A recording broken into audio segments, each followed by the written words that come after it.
This is Rodney Salisbury, and I play Robbie Robertson. And you're listening to Spider-Man the Animated Series podcast.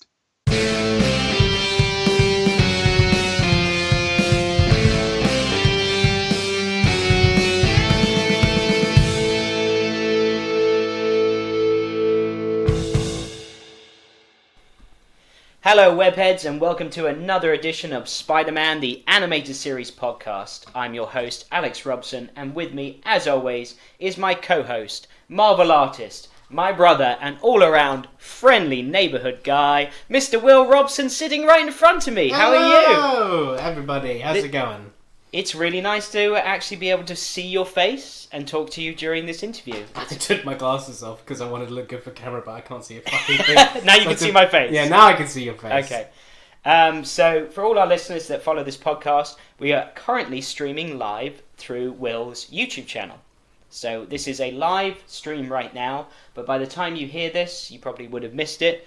But yeah, as we've told listeners before, they can find you on Robson Inc. Yeah, youtube.com/Robson Inc. And that video will be uploaded for people that want to actually watch us talking. This is something that we're not going to be doing all the time. It's just because I happen just to be at my brother's today, so we thought we'd do it. That's right. So yeah, definitely check that out, because you can, instead of listening to this, if you have the ability to watch us, you get to see what we look like. Hello everyone. I'm fatter than you think. I'm skinnier than you think. By the way, I'm also going to be... There's a chat going on YouTube, so every now and then I'll be talking about that. There's a guy in there called Pizza Parker. I love that name. It's pizza time. I love that name, Pizza Parker. Pizza Parker, I think that's great. That is amazing. That would be a great Halloween costume, because then you could go as Spider-Man, but then also cover yourself in pepperoni. Yeah, it's a good Pizza idea. Parker. We love our puns on this show. Okay, so...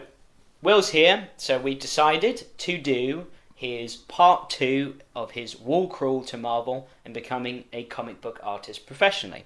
So where we left off last was you had just received your 4 pages of Teenage Mutant Ninja Turtles that you had to do so they could see if you were good enough for IDW. Right.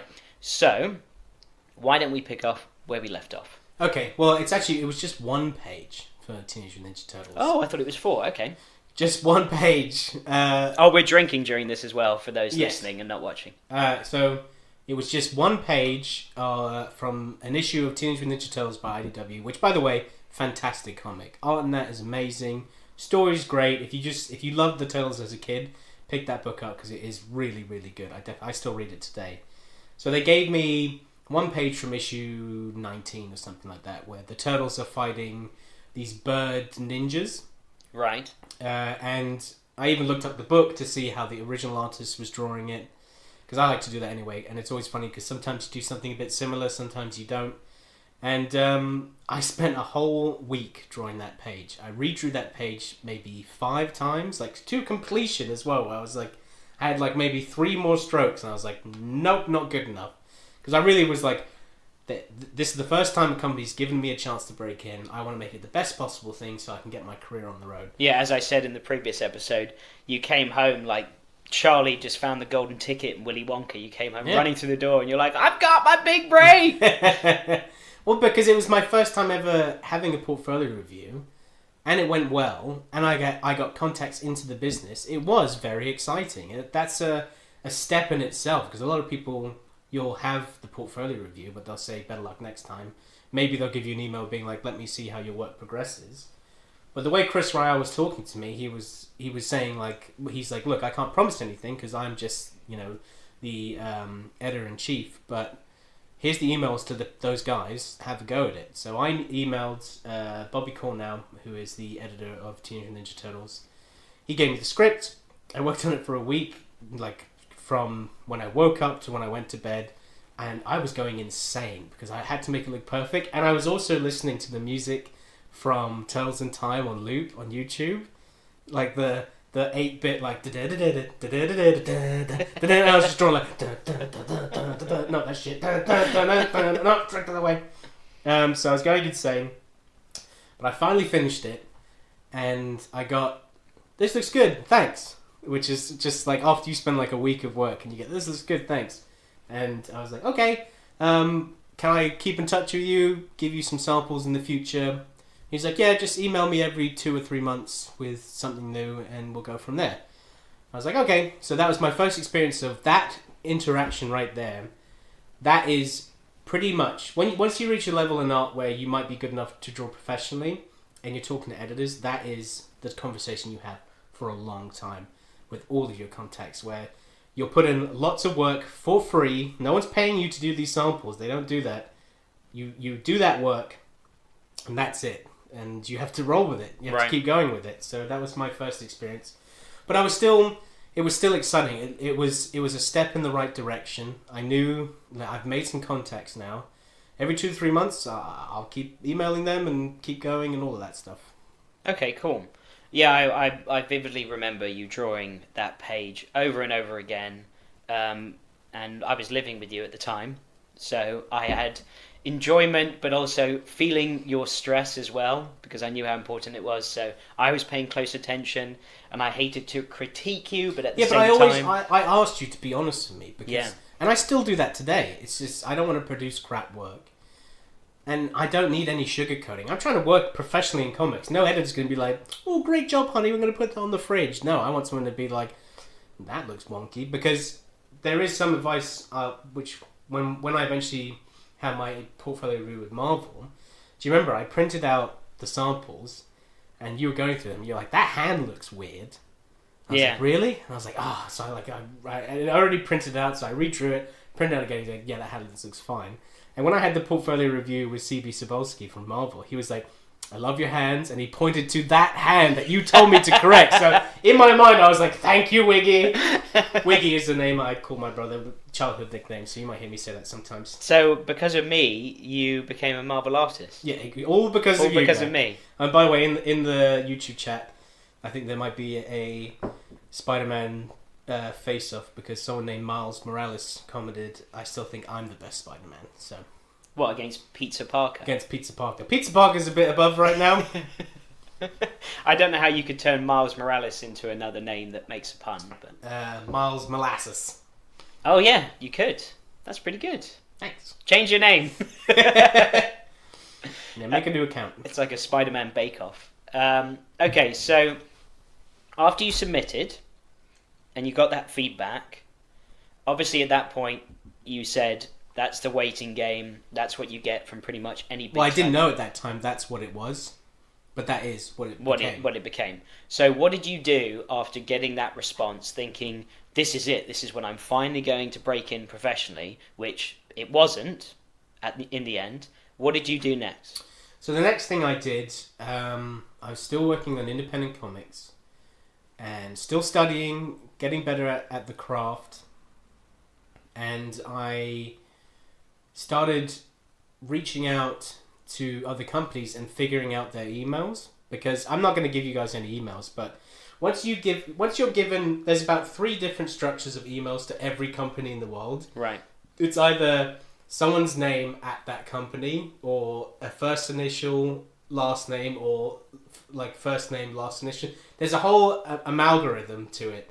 And I what I would do is, like, I ended up and I never got any response, but I emailed Jim Lee. I emailed like all the head people at DC Comics, because what I did was I typed a big email being like, "Hi Jim Lee, I love your artwork and all this stuff. Here's some samples, yeah." And then I would send it, and it would be like Mailer, Failer, Demon Notice on Yahoo. So I just kept changing the email till one time it just went, you know, you hear that noise. I was like, I just emailed Jim Lee, like, oh my god, like freaking out. But I started blind emailing people, which actually didn't get me anywhere. I never got a response from anybody. That's true, yeah. No, you never got a big break. Eventually, that did work out for me much later on. So I was really, really struggling at that point. Okay. And if I remember correctly, you then decided to turn back to drawing independent comics because you had to earn a living. You were still trying to solely earn a living off being a comic book artist. That was your craft. So obviously fair dues, that's what you needed to do. So where did you go? I mean, I know in the last episode you spoke about websites and where you can go to find certain books, but if you can talk about it, what were some of the indie projects that came your way, and when you received those indie projects, what did you learn by drawing those that inevitably helped your craft in becoming a professional artist? Well, so to go back, I was doing this indie book that I left, and then I was doing fan fiction stuff like the Batman comic fan fiction that I did. Then I worked on this other project called Ghetto Dragon, which was a big headache, and I learned that way that different writers work in different ways. Some people just happily let you get on with it. Some people are very strict about what they want. They're paying you money, so they want it in a certain way. And then I'm still good friends with a guy called Jonathan Rector, who, if anybody's watching on YouTube, you probably know him because he's all over YouTube. He made loads of videos, he still does, all about how to use Manga Studio, which is the program that I use to draw. And we started building up a relationship, and he used to do live streams, and then we would chat on video afterwards. He was actually teaching me how to like render, and he really did help me a lot with like not huge lessons, but just you can read a book on how to draw and be like, I don't know how to draw. But if someone sees what you're doing, they're like, that's what you're doing wrong, and this is how to fix it. I was like, oh, okay. I started seeing shapes. I started using 3-dimensional shapes more and trying to draw actual things instead of just. So he was the Mick to your Rocky. Yeah, he was. Yeah, you gotta draw shapes. You gotta draw shapes. So he was helping me out a lot, and he was working on a book called The Standard, and he was struggling to finish the book, and he decided, like, I think you're good enough, why don't you come in, do the final pages, and then the book will be done.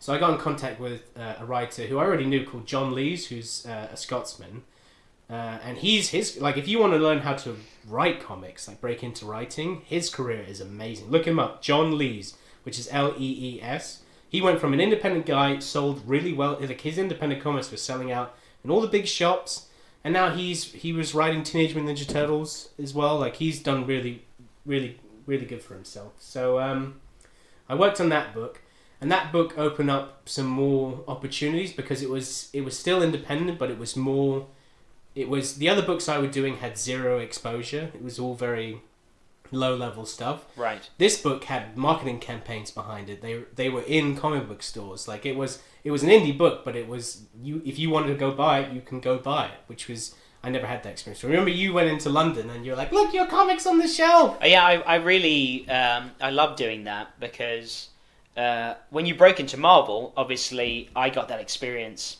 tenfold, and I really enjoyed when you had a new comic coming out. But yeah, that was the first time where I saw my surname, obviously your name, on the shelf, and it was a really cool moment. And I remember I went up to the desk clerk there, and I brought a couple others, like I remember this, Batman and stuff.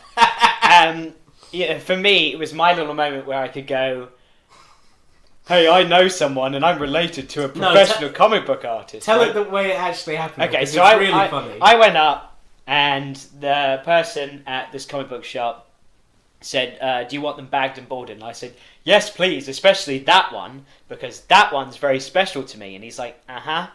And I was like, so, do you want to know why it's so special to me? Yeah. And he's like, yeah, sure. And I was like, my brother drew that. And he's like, cool. Yeah. And I was like, oh, yeah. Give me a little bit. Come on. Completely ruined the moment for you. It did. I walked out and I was like, well, I think it's cool. Yeah.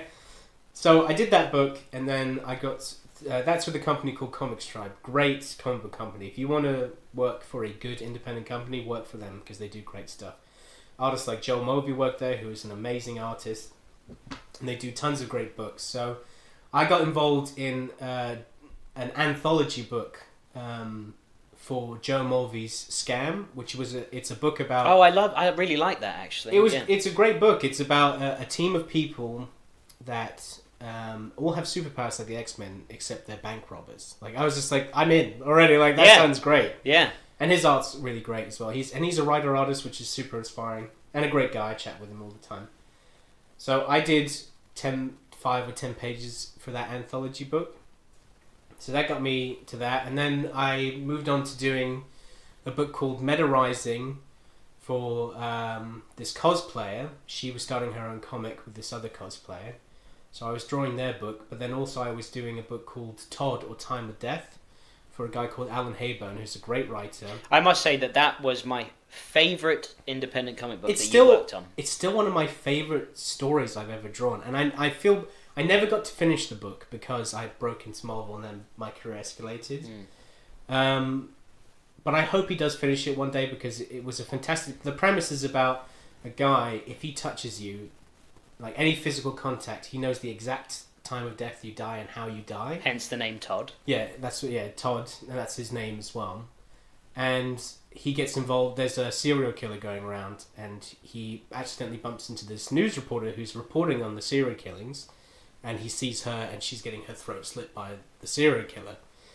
And he can also change, like, the fate isn't set in stone. He can change fates, and like, it was a really cool concept. It's still like, I really hope he finishes that book because it's great. I remember one panel you drew where he went into one of the cool things about the character was even though he could see people's time of death and he could use it for good, he also used it for his own selfish benefit.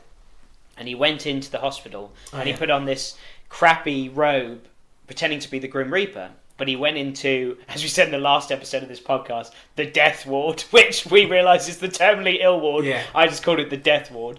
But he went in, and because this person was on death's door and he knew it, they viewed him as something like that looked out something like a disturbed music video. It's amazing. If you're passing into the next world, your image of the world becomes distorted. So him in a crappy Grim Reaper costume, he becomes, the Grim Reaper. And there was loads of cool stuff, like where the book was eventually going to be, where he was tied up because the mafia found out and they wanted to use his powers to help them. And it's a great story. I hope that he produces it one day. I do too. I'd go pick it up if. Really nice guy. He works actually for Rockstar Games, which was really cool. He sent me some Rockstar swag when we started. I had like a Rockstar cap and stickers, and yeah. So definitely, he has other books that are available on. What's the digital comics called? Comixology. Yep. Look up Alan Hayburn, Hayburn. Great guy. So I was working on those books. Those were my main incomes for quite a long time. And this was now in a new year, which I guess was 2014 now. And now the next Comic-Con was coming up with the next batch of interviews. And I was also really excited because Arthur Adams was going to be at that convention. And if you guys don't know who Arthur Adams is, he's one of the most famous, best comic book artists of all time. X-Men from the 80s. It's really cool, on a side note. The first book I did was Star-Lord for Marvel. And all the covers in that were Arthur Adams and stuff. So it was so cool to see in the back of the book, Arthur Adams artwork next to my artwork. Oh, that is cool. All of that stuff. So that Comic-Con was coming up. I went to that con and I had a completely different experience where I met with a bunch of companies, and I met with Titan, and they're like, the guy was like, your stuff's great, you're really good, you can easily work, but this is not how we hire. I was like, oh. He's like, yeah, I'm just here to review people's artwork that needs work, to tell them what they need to work on, so they can get better. I'm not here, it's not a job interview. And That's so weird. I was like, all right. Why do that? That's like, you find a job, right? I defend it because I would say the majority of people that bring art to portfolio reviews are not ready to work in the business. So any information for them to get to the next level is great. Yeah, but what about the people that are? What about the people that are? That's what's weird, because if in my shoes, if I went to an interview and I absolutely nailed the interview, they're like, oh, we weren't expecting this. We just thought, hey, everybody else that's going to come in here is not good enough, so we're going to give them tips on how to be better. You're perfect for the job, but sorry, we're not offering a job. Well, it's a different world working in comics, isn't it? It's not the same type of thing. So I had that interview, and he's like, yeah, I'm sorry, I can't give you anything. You're too good. Yeah, he's like, we're mostly looking for colorists right now anyway. But he gave me his email, and he said, email me periodically, and maybe I'll have something for you.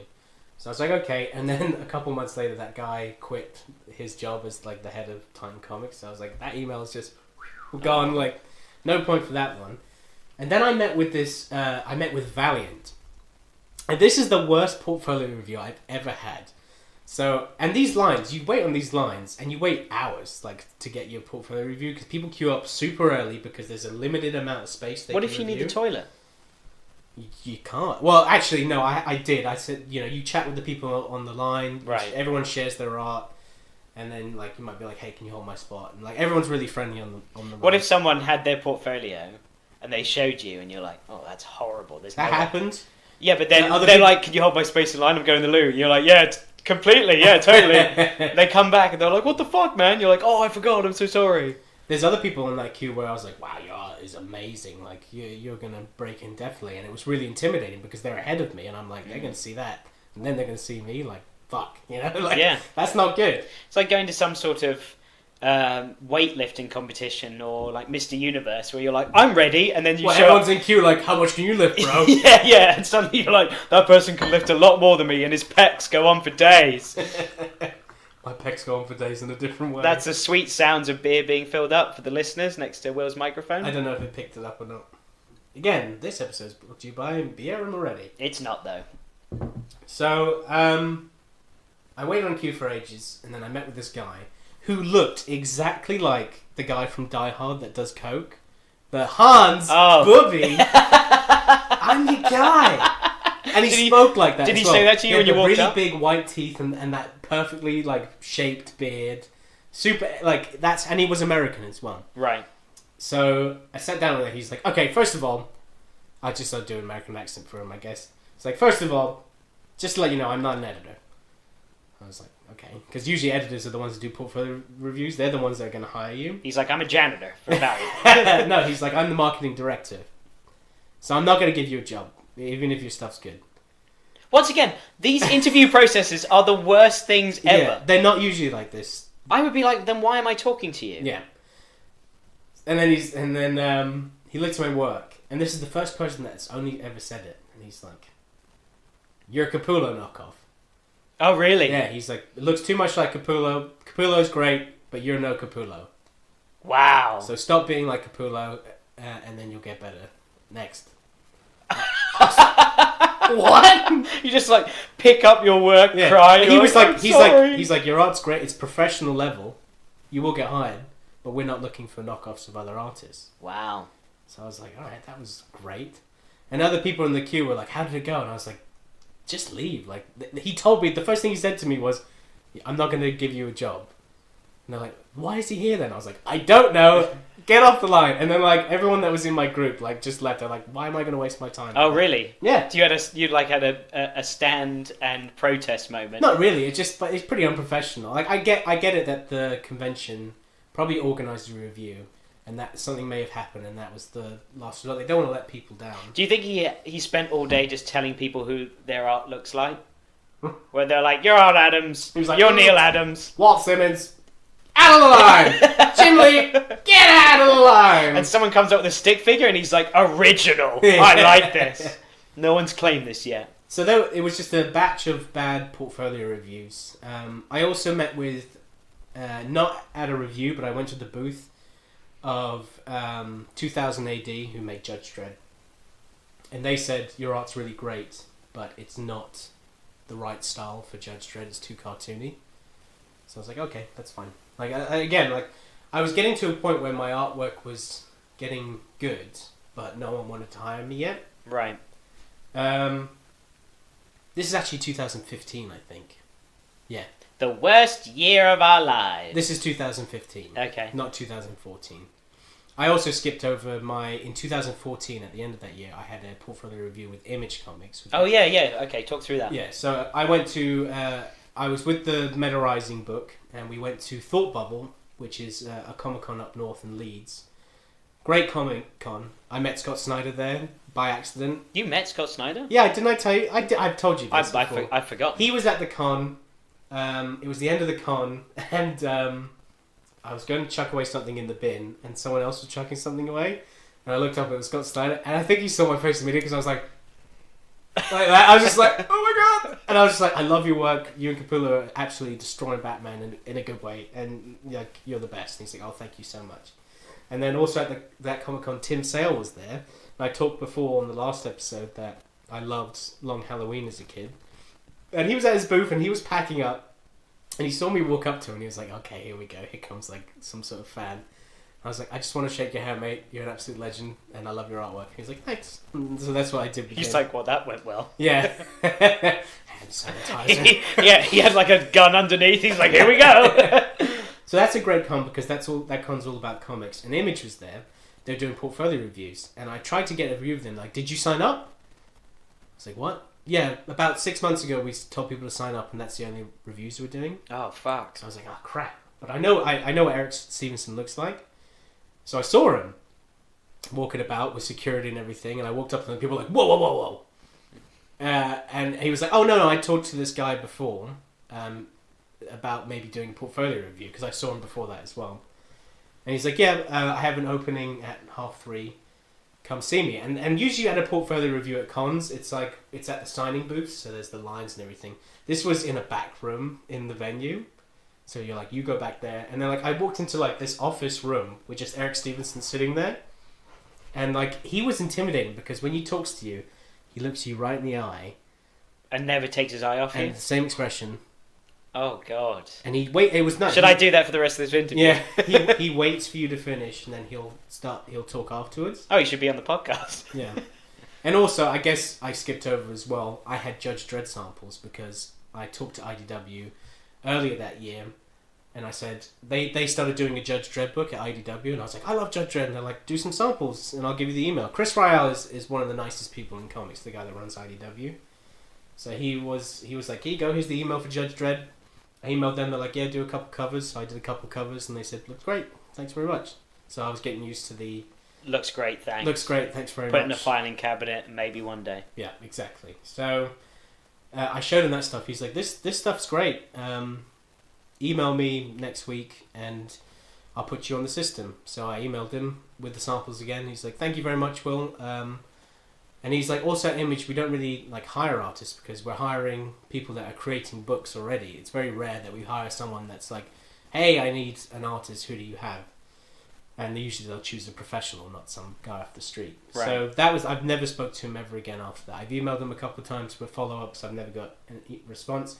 But I understand because he's one of the busiest people in comics. Like he has to sit and read every pitch of Image Comics as it comes in. And he's like, we get nearly 200 pitches a week. So, That's mad. So he has to read those all. So I understand that he's really busy. Yeah, you're just a number. And I'm working for Image right now as well, so it's pretty jokes. So I was getting constant rejection. And also at that other con, going back to the London Super Comic Con, Arthur Adams was there. Super lovely guy. I was lingering around his booth and I was just like, I love your artwork. I love the way you draw Captain America. You draw my favourite Captain America. And he was like, oh, thank you so much. Really down to earth, nice guy. I said, I'm an aspiring comic. Well, I am a comic book artist, but I'm trying to break in. Would you look at my artwork? And he's like, yeah, sure. And I was like, oh, Adam's is looking at my artwork. This is amazing. Yeah, way better than some person that's just there as an editor. This put the highlight on that Comic Con because he's like, you're really close. He's like, you're good. You're not ready to work at pro level yet. There's just a few things that are wonky. And he also said to me, he's like, cut out all that rendering crap.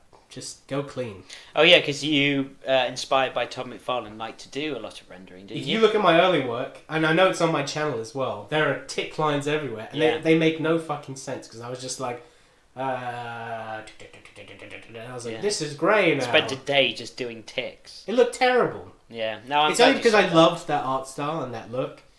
Of the night, I mean, we grew up on 90s comics, and I just assumed that's what you have to do to be a comic book artist, like Jim Lee with all the hatching and everything. No, you don't need any of that crap. So it was Arthur Adams, of all people, who's known for his amazing rendering. I was like, don't do rendering. And he's like, trust me, I've wasted, like, everyone loves my artwork because it's full of detail, but I spend like 8 days on one page. Like, don't do rendering, don't get into it, it's a dangerous game. So he's like, just cut it all out. So I took that to heart, and I stopped adding so many tick lines and greys and solid blacks to my work, and just focused on solid figure work, solid storytelling. And that was great advice. Like, it really was. And that's why that Comic-Con was great for me, because that was solid advice. And funnily enough, I'm doing a Comic-Con next month, and Arthur Adams is going to be there. And apparently I'm sitting next to him, so I'm going to tell him, Oh, cool. I'm sure I'll talk about it on the podcast when it happens again. But I was like, hey, I'm going to tell him, like, you probably don't remember me, but I met you a couple of years ago. You looked at my work, you said, stop doing renders, and now I work for Marvel Comics, and see what he says. He'll be like, oh, that's great. Anyway, fuck off, I'm busy. Do you want a commission, or are you just going to... I do want a commission. Captain America, please. Okay, so we are now in 2015, and let's say we're a couple months in 2015, right? A little bit more than that, halfway? At the end of April. At the end of April, okay. So at the end of April, you're still independently drawing books. And at this point, not yet. I mean, sadly, I will say we're not going to talk about it that much. But our mother passed away of cancer in 2015. Cheers, bub. Yeah, it was Your mum? It was very tough. Cheers to mums. Yeah. It was very tough on us. But one of the nice coping mechanisms of that was my brother was living. I'm like, my brother. Oh, he's sitting right here. Hey. He was living on a farm. I was living on a farm. 96 acres of farmland. Yeah. And his wife was still trying to, because she's American, come over from America to live with him. And my mother passed away, and there was an opportunity for me to live with you while your wife wasn't there. And it was great. Like, I think it was really therapeutic for us to be together in that time. It was truly needed. Definitely the binding factor that got me through, at least, and I don't know if you can say the same thing, through that whole process. Yeah, and also the huge support from my fiance through that time as well. For sure, and I had mine, and at that point my wife wasn't my wife, she was my fiance, and it was just... Oh yeah, because you didn't get married to the end of the year, did you? We didn't get married until 2016. Yeah. So we went through similar things, Will and I, where we leaned on each other at the best times. We got fucking drunk. Oh yeah. A lot of the time. So we lived in a farm. We lived in the middle of nowhere. Literally, like you had to drive miles to get there. Next to a golf course as well, which we went to play golf.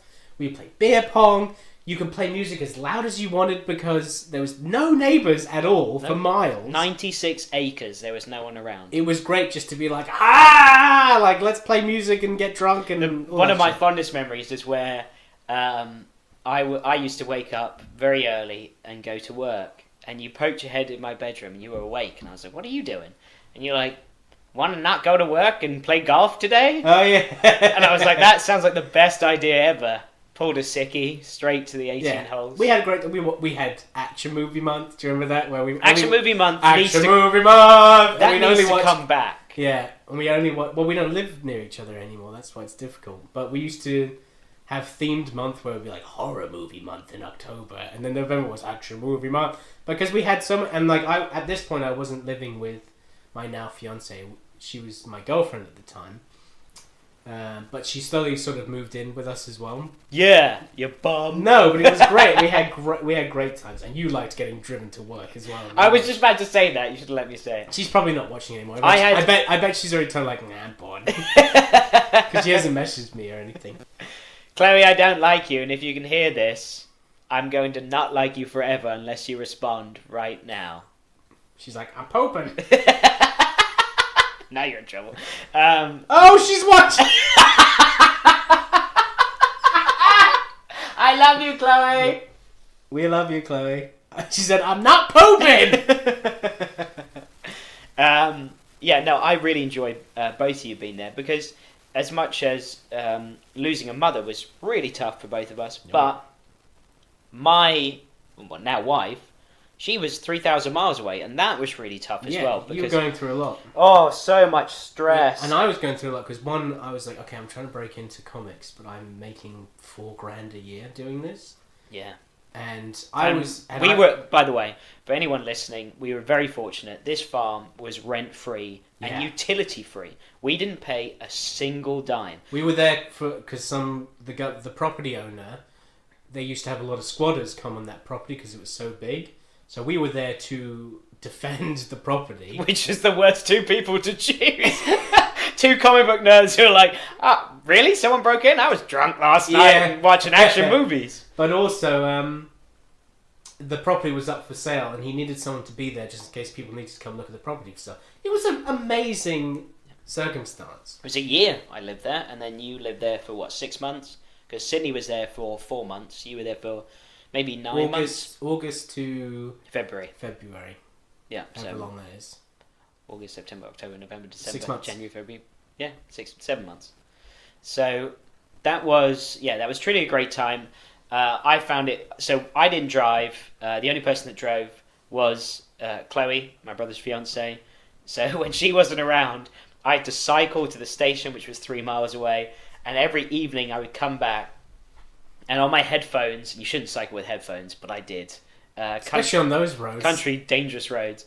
But I would listen to like Indiana Jones theme tune. I listen to a lot of movie scores, and I really enjoy movie scores in general. They pump me up. But I remember vividly coming home, putting my bicycle in that extension of the barn that we had, and I would walk around and I would just see you on the sofa, tablet on your tum. Yeah, cat on my tum as well. Cat on your tum as well, because I had a cat. My dog. Still have it. I have my cat. Sorry, I was talking about the dog who I lost. Now we have a new one who's just as lovely. But that was really nice to see, because I think for you, that gave you that extension.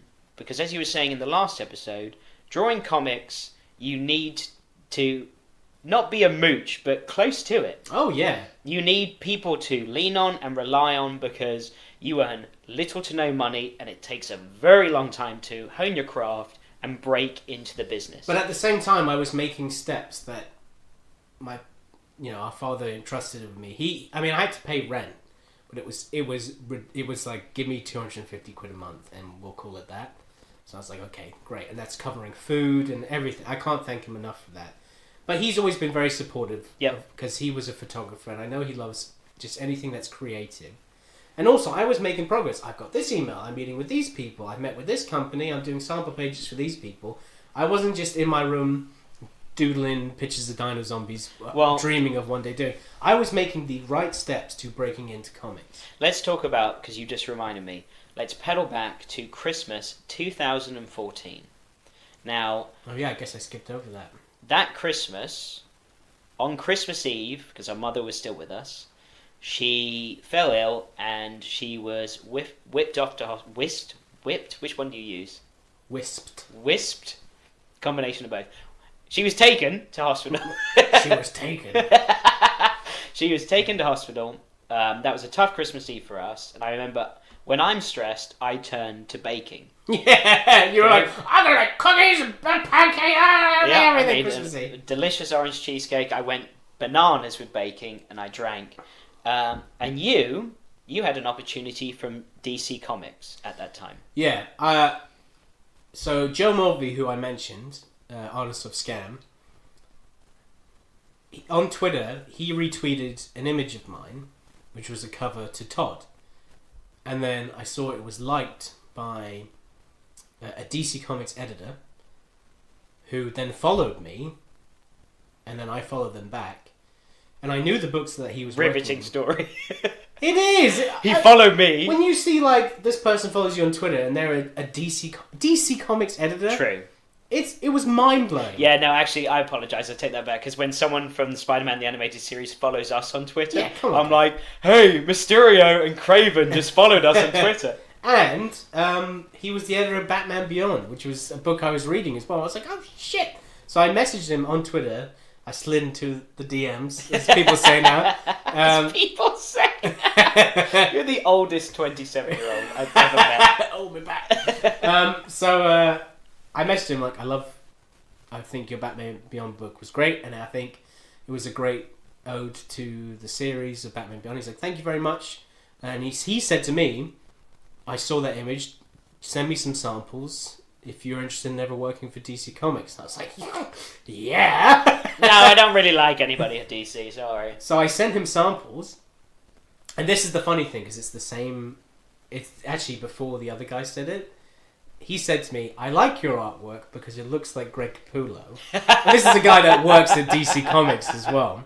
And he's like, and there's a book we're making, which is a tie-in comic to Batman Arkham Origins, which is is it Origin? No, Batman Arkham Knight. Arkham Knight. Arkham Knight, which is a video game. That's the one where Jason Todd is the Spoilers. Red Hood. Really? Come on. Everyone knew it. Playing Yeah, that game. you can't blame me for that one. But an artist called Victor Bogdanovich, who was fresh, he's amazing now. He's worked on all new Superman. I love his artwork. He is extremely. You can tell he's a Greg Capullo fan. Like his artwork looks a lot like Greg Capullo. He needed a filler-in artist, so they're like, hey, this guy looks like Greg Capullo. Let's keep that level of consistency, for the readers. So eventually, he was like, here's a sample script from that Batman book. Go for it. And at the time, this was like, I've made it, right? Because I was looming over your shoulder. Yeah, so I was drawing these samples, long. and I was getting really positive feedback. And then Christmas was coming up, and he's like, and he was, remember, I was showing you the emails, he was talking to me like I already had the job. He's like, yeah, when you work with this guy, he'll colour it this way. So, I mean, it wasn't, looks great. It was talking about, hey, we're moving into production now. Yeah. You and I went to the pub that we lived next to, and I was like, my first comic professionally is going to be Batman. Holy shit. And you were like, I can't believe this. So I had to finish the samples, and I wanted to get them done. So I was working on Christmas Eve drawing these comics. So that shows a level of dedication to the craft and wanting to break in. And he said, I've received them. Let's wait till the new year because it's Christmas time. So there was about a 2 or 3 week gap until I spoke to him again. And over that gap, this other artist popped up that needed work. That was a DC Comics hired art. Like, he wasn't a freelancer. He was a DC Comics artist. Right. So they take precedence over other people. So he said, I'm really sorry, but we're giving the book to this guy, but keep sending me samples. And And you went straight back to square one I again. was so gutted. Yeah. Because the way it was talking was, my career's going to kick off. I'm going to work for DC Comics. I'm going to draw a fucking Batman book. This is going to be amazing. I remember that one panel you drew where Batman was swinging on one of his cables, and he had his leg extended out, and he had this amazing pose. And actually, now I think about it, that reminds me more of a Dick Grayson Batman than an actual Bruce Wayne Batman when I look at that image. Loved Nightwing. Yeah. You were like, I'm Batman as kids. And like, you could be Robin. And then when Robin turned into Nightwing, I was like, okay, he's dope. But I remember vividly that image. Do you still have that image? Because I'd love to actually see that. I have all of those samples. They're on my DeviantArt page. Oh, cool. And they might be on my Facebook page as well. And I saw them the other day, and I was like, these are still pretty good. Like, there's a couple of iffy bits here and there, like Bane's anatomy is terrible. Right. But I ended up doing 6 different sample pages. That one was the first 3-image story, and he was like, "This is okay," and I was like, "I can do better. Let me do it again." And that was at Christmas time, and he was like, "Oh shit, this is a lot better." Right. So I was doing that, and then sadly I didn't get that job, and honestly I felt really defeated at that point. I was like, "Fuck." And then that moved into 2015, where obviously I was the one that was around our mum a lot as she was going through cancer and the inevitable fall into the crappiness that is cancer of that. Yeah. Then I moved in with you. I was working on a different independent book for a company called Dead Canary Comics, who's a UK-based comic book company. Really great stuff. Every Comic-Con I go to, they always have a booth there. They're always advertising themselves. I was working on a book for them, which I still don't think is out. I don't think that book's ever been released. I don't know what happened there. Every time I talk to them, I'm like, oh yeah, it's coming, but it's been like 3 years now, so I don't know when it's coming. But I was working on that book. I was really depressed, obviously, because of the passing of our mum, and I was getting depressed about that my job wasn't happening, because all those comic artists, Greg Capullo said it took me 2 years, and I did this. Jim Lee, a summer. He doesn't count, yeah. No, loads of other comic book artists, they all said it's the 2.5 year and then you're in. I was on year 3, and I was moving into, when did I start? 2013. So I was in that 2-year bit, and it kept going, and I was like, what is going to happen now? Like, what is my career going to pick up? And then suddenly we couldn't live at the farm anymore because the property had been sold. Yeah. And we were like, okay, so what? Because like we were living there rent free, so there was no like I can be a unresponsible aspiring comic book artist as long as I want because I have no bills to pay. Suddenly it was, oh shit, I need to do something. You obviously were like, well, I'm going to get a place and my fiance's going to come back and we're going to live together. at the time, my fiance, at that time girlfriend, was a student at university. So I was like, I guess I'm going to move into her bedroom at university as a 25 going on 26-year-old man. I was like, where is my life going? And it was a huge reality shock of like, right, this has been fun, but I need money and I need job security and I need to get my life on going. Yeah. Otherwise I'm fucked. Like, what am I going to do? And I was like, this is too tough. I can't fucking break in. It'll never happen. And I was getting really down and really depressed with everything, all different life stuff. And I was not happy. And then, at the end of the year 2015, London Super Comic Con was coming up. And it said, Marvel samples happening at Marvel Super Comic Con. Meet CB Cebulski and get your portfolio reviewed. And I was like, wow. It is so rare for Marvel to come to England to do portfolio reviews. It never happens. It's like every 5 or 10 years. They do travel around a lot, but they choose certain locations every year where they need to go. And I already knew who CB Cebulski was because he's done tons of videos on YouTube. Like you said, I always go crazy with my research, so I've seen loads of him like, oh, if you want to break into Marvel, you need to do this, this, and this. I have already previously emailed him with samples and stuff, and never got a response and all this stuff. But I was like, this is the final hurrah. I'm going to do the best work I can possibly do. So I was working on Todd. I drew the best possible work at that time where you're batting above your weight of the skills you have. You're taking longer on the pages. Just for your folio. Yeah. I drew a Star Wars pin-up. I drew a Spider-Man pin-up. I had a Guardians of the Galaxy pin-up. And I drew a bunch of Marvel properties to show them. Because all my samples were from Todd, my independent work, the sequentials. But everything else was Marvel properties. Nothing... I mean, I think I had some of the Batmans in there as well. Because they don't... It doesn't matter if you show a comic book... All they want to know is if you're a good artist and you can tell a story. They're not like, well, you drew a picture of Batman. We make Iron Man, so... Like, they're not like that at all. They just want to know you can tell a good story. And may I remind you as well, the day that you went to this Comic-Con, obviously... I knew how big it was. Everybody in the family, your fiance, even my now wife. I think everyone... I never said it, but everyone knew, like... This is it. This is it. Well, you did say, if this doesn't happen, I'm going to have to go and be a bartender. I may have said that to you, but I didn't say that to everybody. Okay, so... Yeah, I was planning to be a bartender. If you did jump ahead a little in the sense of that time, because... and it's fine, because obviously when you moved out of the farm and you had those moments of just everything kicking you in the balls at once... But you were living at the farm when you went to this Comic-Con. Yeah. And Chloe and I were packing the place up. Also, before that, the house was falling apart. The house was falling apart. The electricity stopped working because there was a giant storm. We had no Wi-Fi anymore. There were rats in the walls. There was rats that died in the walls and it stunk. Oh.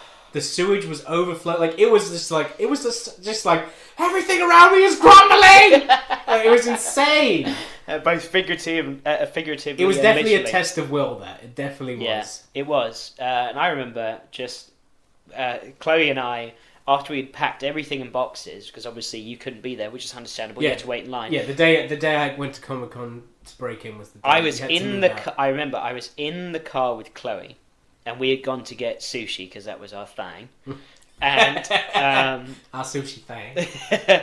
And... Ooh, go, Ian, and get some of that sushi. We were about to pull away in the car, and then suddenly her phone rang, and it was you. So it was like, shut everything down! So it was like, the car's in park, turn off the fucking radio, and put you on speaker. And do you remember what you said? What, do you want me to go through the actual portfolio review? Yeah, let's just go for it, man. Let's just go dive in. Chloe went, yeah, boy, missed that sushi. So, I kind of need a wee. I haven't drank a beer's bud, and I need to empty the tank. Alright. You're going to have to close that door, because no one wants to hear that audio. Everyone can listen to me, Piz, it's fine. You can hear how Marvel artists produce urine. Peeing the Marvel way. By the way, welcome to my horribly painted kitchen. We moved in a couple months ago. We're currently redoing the bathroom. We're going to redo this kitchen very soon. Close the door! For anyone listening at home, you can't see it, so I apologise. But yeah, this is a peach puke colour, is how I can describe it. with a lovely, horrible wallpaper trim, and it's like that popcorn wallpaper that everyone despises. So technically, I can look back on this and go, "Oh yeah, that's how ugly my kitchen was before I redid it." Welcome to Spider-Man the Animated Series podcast, where we talk about how we redo your kitchen. I'm nearly done. I may leave this in. It's a long stream. So for all live stream and a long stream. a live long stream for all our regular listeners for the animated series, just to update you, after this episode, following that, we'll either have an episode review as normal, or we have a special guest from Spider-Man the Animated Series, one of the voice actors, lined up. He's going to be coming on very soon, and that would be exciting to interview another person from the show. Along with, we have a comic book artist on Spider-Man that wants to come on the show as well. Yeah, Nate Stockman Yeah. is going to come on the show, who's an artist on Spidey and has done loads of Spider-Man related projects. Good guy, and I'm looking forward to chatting with him. Me too, and I think... Fellow Brit. Oh, is he? I didn't know that. So, I was thinking that, on a side note, before we go back in, this show, what it's ultimately become for me, and I think it's just naturally evolved that way, is it is about Spider-Man the Animated Series, and we love it, and we're going to review the hell out of it.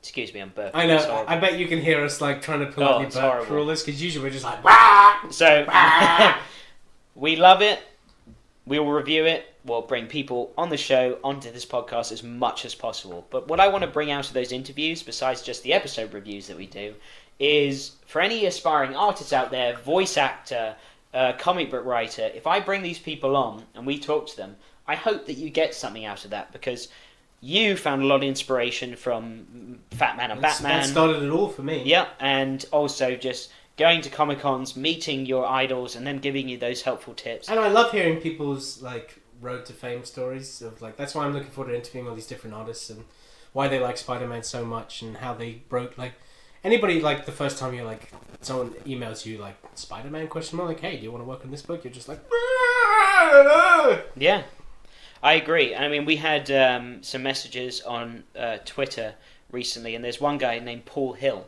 who is an aspiring comic book artist. I know Paul. And I like his stuff. Hello, Paul. And I like his stuff a lot. Batman the Animated Series, Spider-Man the Animated Series, big influences on him, like you, when you broke into the art. He met you at a Comic-Con, and you chatted about... I can't remember what exactly you chatted about. I believe it was going through the Moon Knight Commission. Oh, yeah. Yeah. Sorry. But we had a good chat, and I hope that, you know, people like Paul that are trying to break in the business... And side note, that's the first Comic-Con I ever did where I did commissions, and I was so nervous. Oh, really? I was like, I don't want to get people, like, terrible art. And I was like, £10. Take it, it's horrible. It's 50 now, but... You sound like JJ there. Yeah. It's 50 now. We haven't done the Kingpin Smythe face-to-face yet. I can't look at you when you do that. You've never seen me actually do it. No, I haven't. I can't. Smythe! McDonald's has tripled the size of a Big Mac. Smythe. They are now the Kingpin of burgers, Smythe. On your way out, stop at McDonald's, Smythe. But sir, I can't fit my hover chair through the drive-thru. Doesn't matter! You're smart, you can figure it out. You cunt. Get going, Smythe. Oh, man. But going back to what I said before we get back into the interview, I hope that I can have interviews, you can have interviews on this show with people that will give some insight into, hey, if you want to do this too, here's some helpful tips, here's some ways that you can get around it, and here's some general advice that you can take. That's the point of my YouTube channel. That's why I upload these videos, to help people, because I know the struggle of being like, how do I do this? That's like the whole reason I do it. It's the same as what Rodney Salisbury was saying. He loves passing the torch. Yeah. And I totally agree with him on that sense. Okay, cool. So, back to it. Comic-Con. Marvel. Portfolio review. Make it or break it time. It's this or nothing. Yeah. Talk us through that whole process. So, at the time, I was chatting with this artist Spider-Man artist who drew the Superior Spider-Man, Ryan Stegman, on Twitter, and he liked my art. He knew I was going to be at that Comic-Con, so he's like, yeah, stop on by my booth, whatever. Sorry, I'm doing my polite burp. There we go. So, oh my god, I'm burping up a storm. So, I knew he was going to be there, and there was a panel. So, so first of all, I got there. I bought specifically the early bird ticket so I could get in and hand in my portfolio immediately, because I knew that tons of people were going to do it, and they can only look at so many in one sense. So I got there, early bird ticket. I was there at like 7 o'clock in the morning. I had to get like a super early train. And when I got there, the queue was out the door and it was roping. And I was like, oh my god. And I heard someone else on the queue being like, I can't wait to hand in my portfolio to Marvel. And I was like, oh god, no, that's what I want to do. So when I finally got in, I ran my ass off to the other, and it was on the other side of the convention hall. And if anybody's ever been to London Super Comic Con, it is huge. Well, it's at a different venue now, but it used to be in that. You've been there before. It's in that giant, huge, like it had 2 floors, right? You could fit like 20 Millennium Falcons in there, like that. I love how you measure your. I usually measure by Jawses, but like since it would be like 100 Jawses basically. Okay. But huge place. I ran all the way across and to the Marvel drop off, and I was like, "Is there still available spots to Marvel?" He's like, "You're the first one." I was like, "Okay, great." And I handed it in, and then after that, a panel was coming up, which was how to break into comics the Marvel way, featuring C.B. Cebulski, Ryan Stegman, and a handful of other artists. Humberto Ramos as well, who's a great Spider-Man artist. You know his work. I do, yes. Yeah, now I know who he is, yeah. So that I watched that panel, and this is on YouTube, by the way. If you look up, you can hear me ask the question. This is pre me breaking in that day. I had no idea. Before your Marvel balls dropped. Yeah. Hello! You guys are gods to me. I'm not worthy. Please hire me. On YouTube, if you search London Super Comic Con 2016, How to Break into Comics the Marvel Way panel, it's all on there, videotaped. You can hear the most wankiest guy in the world doing the panel, where he's like, you know, that guy that you had the job interview with that's like, I like you, Alex. Like, he spoke like that. Yeah. I'm pretty sure this is the same as that guy. He's like, welcome to the breaking in of Marvel Comics. I'm going to interview these people. Like, he's constantly sniffing sherry. Exactly, yeah. He's got a brandy on the go and a cigar on burn. So, anyway, so I sat in that panel. Everyone talked about how they broke in.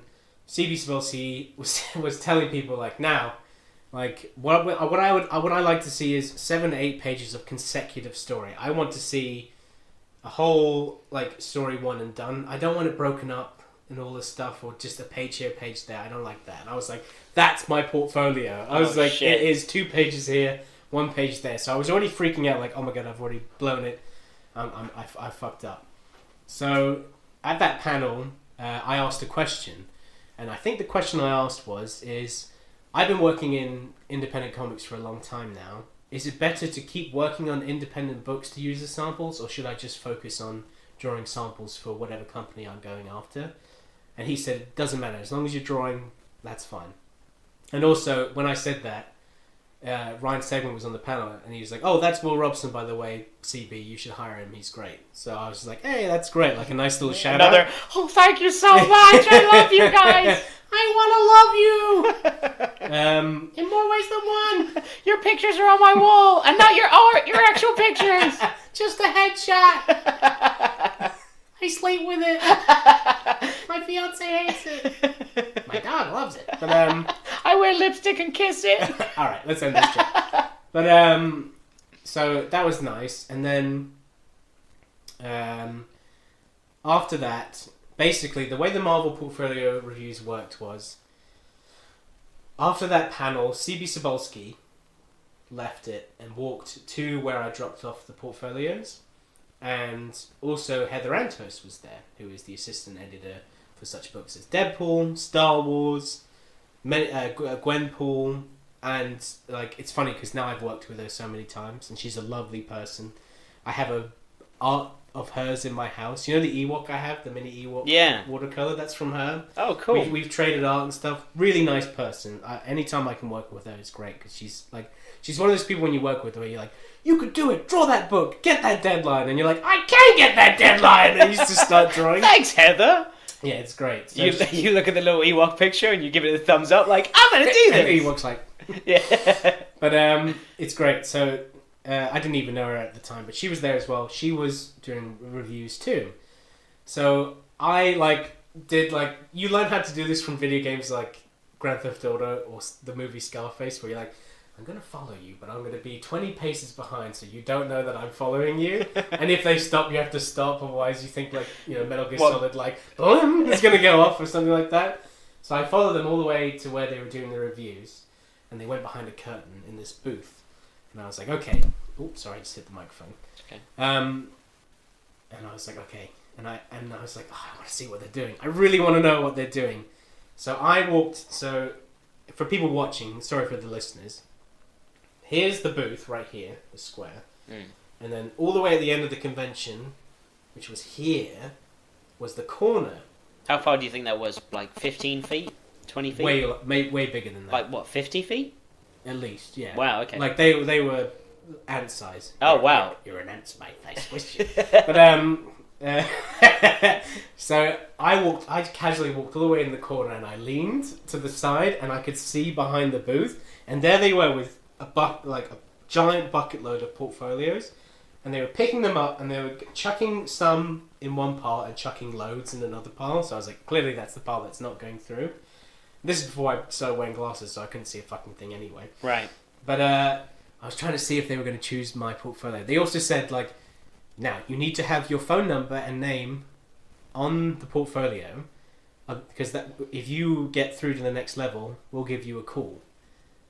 So every single page I had my phone number on and my name. I was not risking a sticker coming off, any bullshit like that. Yeah. So there I am leaning, watching what they're doing. And suddenly a couple of other people came up to me. They're like, what are you doing? I was like, I handed my portfolio, so I'm trying to see if they've done it or not. They're like, oh, we did too. So this group of people gathered, and then they suddenly blew up my spot where they're like, hey, get out of here! And then he was like, we'll call you when we're ready. And then some people in the group, we were all standing there like, I hope I get in. And there's people someone got the call and they're like, I got the call, everybody! And everyone was like, great job! And in your head you were like, fuck you! It's like one of those sci-fi movies where there's a new planet or a ship that's going to take you to some safe haven and everybody's just waiting in line to see if they're going to get on board. It's like The Simpsons when certain people go up to heaven. Yes. And then the Simpsons are left. Yes. So some people disappearing. There was this Italian girl that I met there, this artist, who's a great artist. She actually does art. I don't remember her name. It starts with a V. It's a very Italian name. I'm just white and can't remember anything that's not like John Stewart or whatever. So she was there, and she showed me her art. She had a spare portfolio. I was like, oh my god, you're amazing. If you don't get called up, then I'm screwed because I think you're way better than me. And we were waiting there, and then we could see the guy who worked there, CB Cebulski left, and so did Heather, and that was just a guy that worked there, and he was getting his phone out and looking at all the numbers and calling them. Sorry, silent burp. Silent Bob, silent burp. Silent burp. So, looking at the back of this guy's head as he's calling people, and you're just waiting there, and that's when people were getting called up and everything. People are like, my phone! Oh, my phone! Ah! Oh, it's my mom! Fuck! That happened to some people. Oh, no. They were like, don't call me now because I'm waiting for a call! From Stan Lee! And it was nuts. There was people from Germany, America, people were like, I came to this con to break into Marvel. You're like, I live 2 hours away. Exactly. I was like, this is a convenience for me. The guy stopped calling people, and he knew we were watching, so he turned around and was like, that's it, everybody, we're done. I was like, you know that feeling? I could feel blood rushing down my body. Can I just say, I know that feeling, because for listeners and anybody, I didn't want to talk about it, but I will. I took my driving test today. I am 31, right? And he drove in America for 7 or 10 years? 10 years. I failed my driving test today. And I stopped the car, and she's like, are you ready for your instructor to tell you how you did? I was like, yes. She's like, are you ready for your results? I'm like, yes. Smiling, she's like, you failed. I was like, oh, fuck! So, I know the feeling. Chloe's laughing at you, by the way. Thanks, Chloe. I take back all the nice things I said about you. No more sushi for you. But yeah, I was like, everything was flowing. Like, well, okay, well, I gotta become a bartender or something. Or try and get back into film, because that's what I studied. And the Italian girl was not having it. She was like, nope, I came all the way from Italy for this crap. I know I'm good. My portfolio was refused to leave. My portfolio is definitely in that pile. Right. It's definitely in there. How many of those did you call where the numbers didn't work? And he's like, oh, I have a couple here. And he pulled them up. She's like, that's my portfolio right there. Here's my number. And he was like, oh, it's because it's international or whatever. She's like, and she tried to call it, didn't work. So she got, like, if she didn't do that, she would have gotten through, but never known. That's madness. Isn't it? Yeah. But that's why you need that confidence to be like, fuck you, no way, I'm in there. Right. She was there and she got it done. And I was like, wow. And I was like, got any more of those in there? And he's like, there's 3. Are these any of yours? I was like, no. And I was just like, he's like, I'm sorry, that's it. Do you think at that moment, like, okay, what am I going to do next? So Because... at this point, this is when I had quit smoking for a long time and I was vaping. And I went outside and I just started, I think I bummed like 6 cigarettes from random people. I was like, wow. I was like, I'll give you £1. And like, oh no, it's fine. Here, have a cigarette. From someone dressed up as like Joker and Harley Quinn and stuff. I'm like, cheers, Harley. I drew you once. And I didn't get the job. Yeah. Oh my god! Yeah, because Harley was in those samples. So I immediately started smoking. I went to the bar. I had beers. I was just wallowing in self-pity. And I was like... You were the poor guy in Hollywood that didn't get the gig. I was about to leave as well. I was like, I should probably leave and help them move, because there's no point of hanging around here. Oh, you would have been such a fucking mopey git if you would have come back and helped us move with the bad news. You would have been like... I would have been like, can you help me move out over there? And you're like, will it help me move my career along? I'll move my life along. Yeah. I was like, I'm leaving this guy. He's making no money. He's depressed. He's gaining weight. I'm waiting for him to message you like, yep. He's gaining weight. I'm out. So, who am I?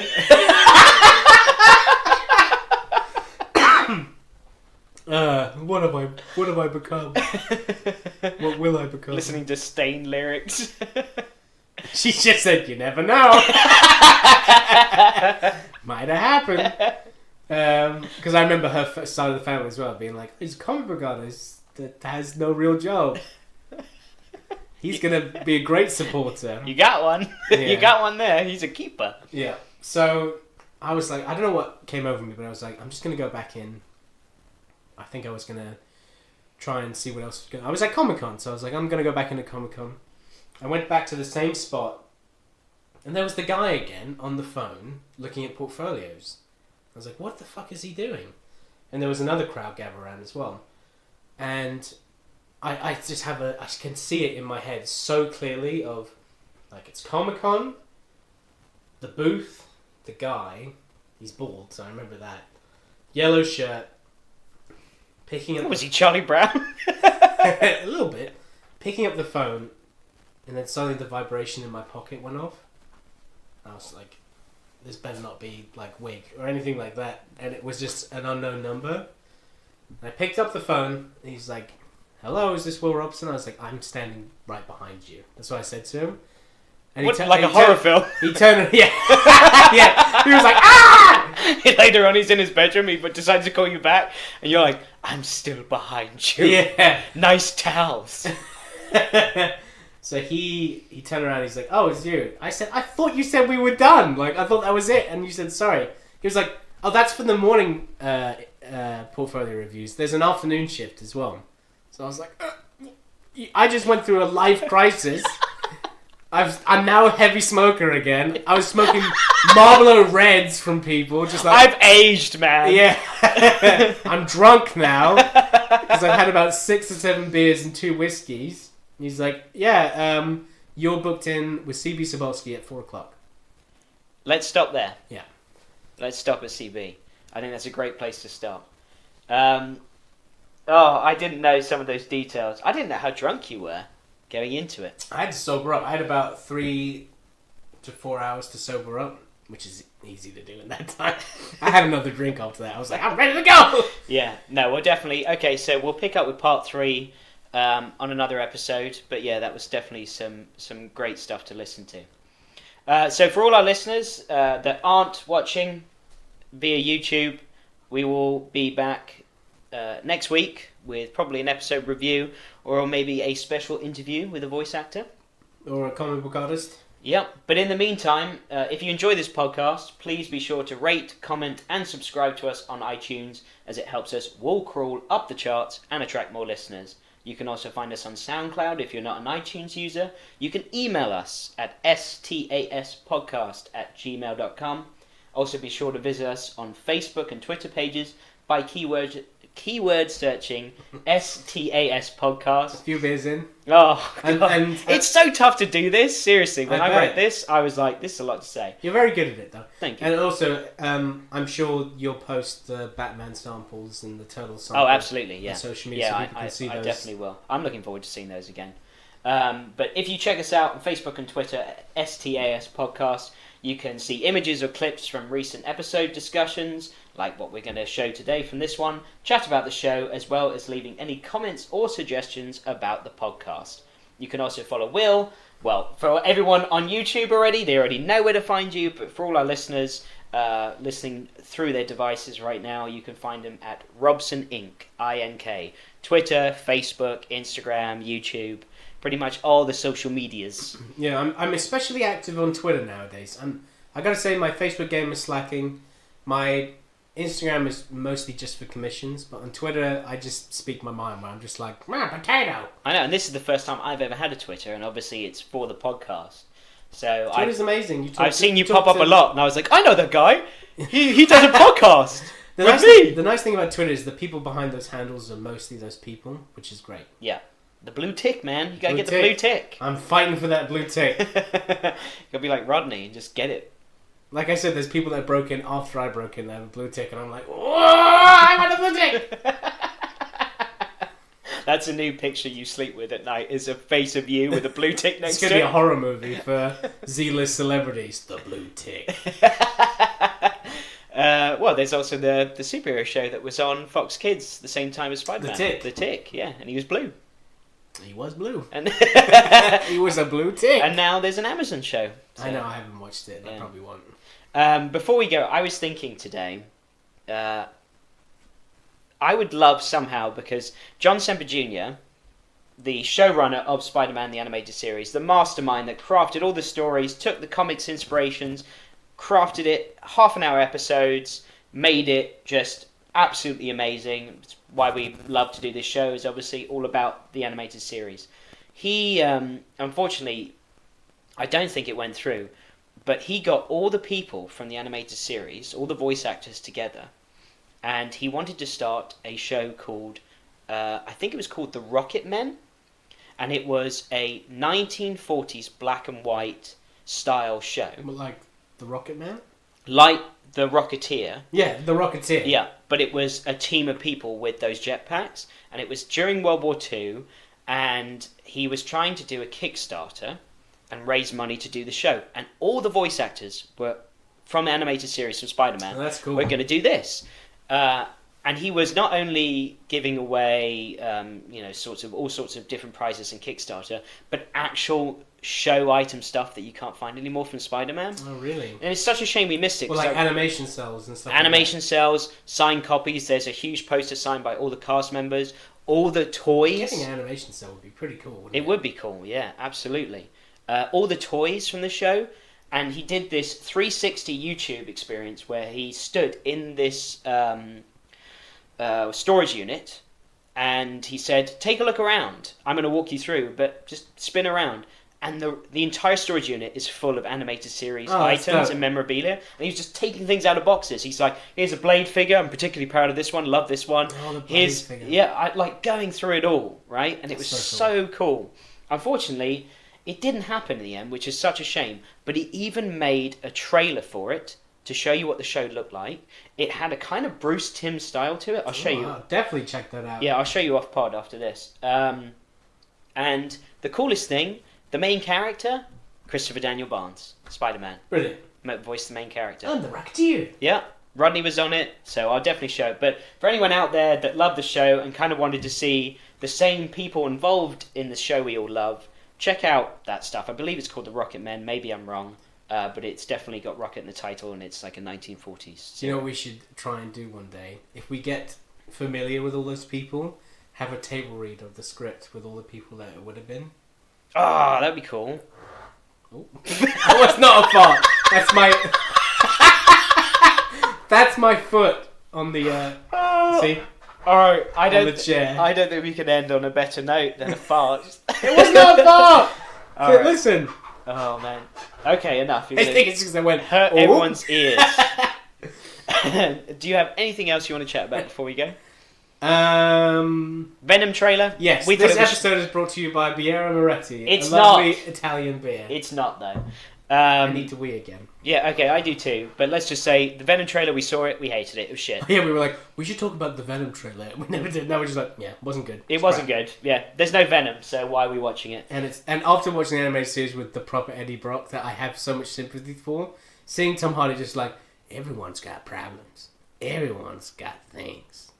Everyone's got demons. Oh, it's so I bad. was like, okay, what is this, like a They CW show the show? they show the symbiote once, and if you didn't have that one scene and the title, you could watch that trailer and be like, it's a generic action film. Well, like I said to you, it just looks like something that a studio made that had no idea what the source material was. It flashed me back to early 2000s. Yeah, where Sony was just like, pump them out and just put the title No, in like, there. we own the property, so we're Do what just you going to want. do it in our own way. Yeah. Okay. All right. Well, that's all we got. Right at the end. Well, that's all we've got time for this week. Join us next time where we'll continue talking all things Spider-Man the Animated Series. Until then, I've been Alex Robson. I've been Will Robson. And remember, with a great podcast comes great recordability. Bye. Bye.